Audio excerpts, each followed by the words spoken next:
घर की लक्ष्मी बेटियां दिल छू लेने वाली कहानी। शाम को आते हुए राशन लेते आना। और हाँ, मुन्ना के स्कूल में फीस भरनी है, उसके लिए पैसे देते जाओ। बीबी की इस मांग पर जेबें उल्टी करके दिखाने के सिवाय बड़े बेटे के पास कोई दूसरा उत्तर नहीं था। माथे पर चिंता की सिकने के साथ सवेरे तो बड़ा भाई अपने काम पर निकल गया, लेकिन उस शाम उसने पूरे परिवार के सामने इस आर्थिक संकट को दूर करने के लिए एक प्रस्ताव रखा। क्यों ना हम उस प्लॉट को बेच दें जिसे बाबूजी ने लक्ष्मी को शादी में देने के लिए खरीदा था। बेटी को दी हुई चीज वापस नहीं मांगते, पाप लगता है। लक्ष्मी का जन्म होते ही घर खुशियों से भर गया था। तभी तुम्हारे बाप ने ये तय कर लिया था कि ये प्लॉट लक्ष्मी का है, जो उसे उसकी शादी में दे दिया जाएगा। माँ ने अपना विरोध जताते हुए कहा, कौन सी बेटी? वो बेटी जो प्रेम विवाह कर घर की इज्जत को खाक में मिला गई और पिताजी की अंतिम यात्रा में भी न शामिल हुई। बड़े ने टोंट मारते हुए कहा, मेरा मुंह मत खुलवा यहाँ। कौन नहीं जानता कि लक्ष्मी को उस दिन गली के नाके से ही लौटा दिया गया था और उससे अपने पिता से आखिरी बार मिलने का हक भी छीन लिया गया था। माँ ने बेटी का पक्ष लेते हुए कहा। माँ के इस बार से दोनों बेटे चुप हो गए। ना बड़ा बेटा कुछ बोल पाया, ना छोटे बेटे के मुंह से कोई शब्द फूटा।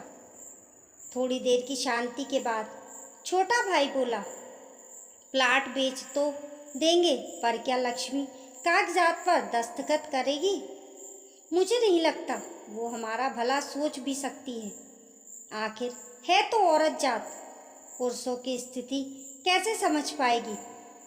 काफ़ी वाद विवाद और सोच विचार के बाद सब इस बात पर सहमत हुए और पड़ोस के मोहल्ले की लक्ष्मी की दोस्त को बोलकर लक्ष्मी को घर आने का न्योता दिया गया। अगले दिन सुबह से गली के नाके पर खेल रहे बड़े बेटे के लड़के की बुआ आ गई, बुआ आ गई की आवाज़ सुन घर वाले चौंक करने हो गए। दोनों भाई मन में द्वेष और नफरत के साथ उसको कैसे घर में आने के लिए कहें, इसी दुविधा में थे। वो कहते हैं ना, ज़रूरत के वक्त गधे को भी बाप बनाना पड़ता है। उसी कहावत के हिसाब से दोनों भाई बहनें से बात करने के लिए तैयार हुए। दरवाजे पर जब बेटी और दामाद ने पूरे 7 साल बाद कदम रखा तो माँ की आंखें भर आईं और दोनों को बड़े प्यार से घर के अंदर लेकर आई। बेटी और दामाद भी माँ का इतना स्नेह देखकर भाव विभोर हो गए। शाम को साथ में बैठे बेटी दोनों बेटों और दामाद के आगे हिचकिचाते हुए माँ ने ही प्लाट का मुद्दा उठाया। लक्ष्मी को थोड़ा अंदेशा था कि कोई बड़ी बात होगी। लक्ष्मी उसी दिन से ये सोच रही थी कि ऐसी क्या बात हो सकती है कि जो खड़ूस भाई उसे बाप का मुंह भी दिखने के खिलाफ थे, वो अचानक इतने कैसे पिघल गए।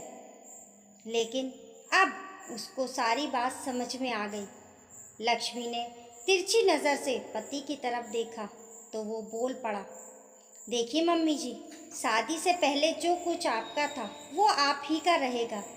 ना उस पर मेरा या लक्ष्मी का कोई हक था, ना है, नहीं भविष्य में हम मांगेंगे। इसलिए आप निश्चित होकर उस प्लॉट के साथ जो करना है कीजिए। आप जहाँ कहेंगे हम वहाँ साइन कर देंगे। सुबह से अपने जीजा से नजरें चुरा रहे दोनों भाइयों ने अब अपने जीजा को अच्छे से देखा। सुबह प्लाट के कागज जात पर बहन के दस्तावेज लेकर काम खत्म किया जाए, ये तय हुआ। सब इस मीटिंग को ख़त्म कर उठ ही रहे थे कि टीवी पर अनाउंसमेंट हुआ कि अगले आने वाले 21 दिनों तक देश में लॉकडाउन लगाया जा रहा है। लक्ष्मी के पति ने फ़ोन पर बात करने के बाद कहा, अब हम क्या करेंगे लक्ष्मी? कल की बस भी रद्द हो गई है और 21 दिनों तक कोई बस नहीं है। हम तो फंस गए। इस खबर से दोनों भाई बहुत निराश हो गए, क्योंकि एक तो उनकी आमदनी कम थी और दो लोगों का और खाने पीने का बोझ बढ़ गया। लेकिन माँ अंदर ही अंदर खुश थी, क्योंकि इतने वर्षों बाद घर वापस लौटी बेटी इसी बहाने कुछ दिन आराम से उसके साथ रह पाएगी। दोनों भाई फुटकर सब्जी और फल बेचा करते थे। उस दिनों में ही लॉकडाउन के चलते और कोरोना वायरस के चलते लोगों ने उनसे सब्जियां और फल खरीदने बंद कर दिए। पहले से खराब उनकी आर्थिक स्थिति और ज़्यादा खराब होने लगी और वह मन ही मन लक्ष्मी के कदमों को अशुभ मानने लगे। बहन और जीजाजी से उनकी ये हालत छुपी नहीं थी। लक्ष्मी के कहने पर उसके पति ने दोनों भाइयों की सब्जी और फल की रेडियो पर लोहे की रॉड और जालियां फिट कर दी। बाजार जाकर दोनों के लिए केप, हाथों के दस्ताने और थोक के भाव से सब्जी और फल खरीद लाए।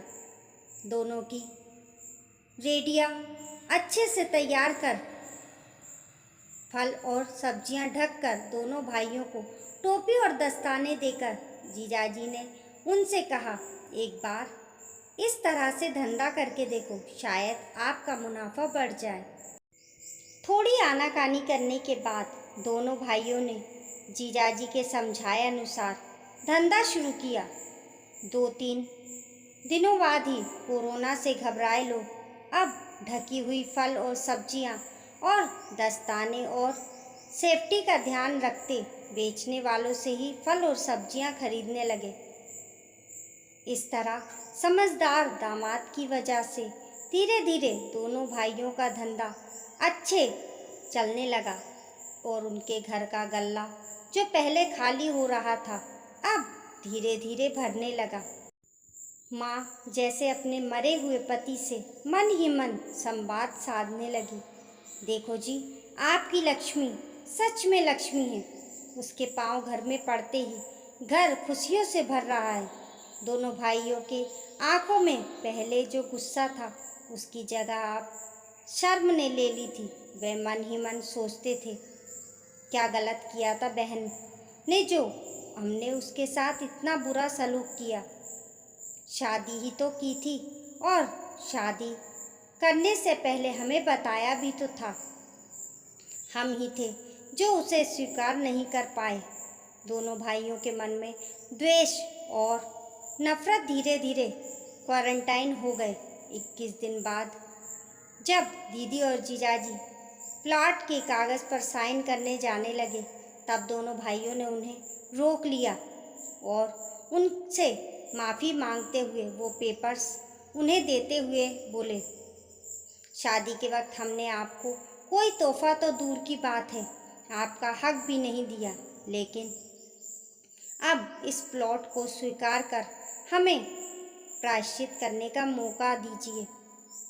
सभी की आंखों में खुशी के आंसू आ गए और माँ ऊपर देखकर बोली, देखा आपकी लाडली ने आज फिर हमारा घर खुशियों से भर दिया। दोस्तों, आपको ये घर की लक्ष्मी बेटियाँ कहानी कैसी लगी कमेंट करके बताइए और पसंद आने पर लाइक और शेयर करें। ऐसी ही अच्छी अच्छी कहानियों के लिए चैनल को सब्सक्राइब करना ना भूलें। मिलते हैं फिर एक नई कहानी के साथ।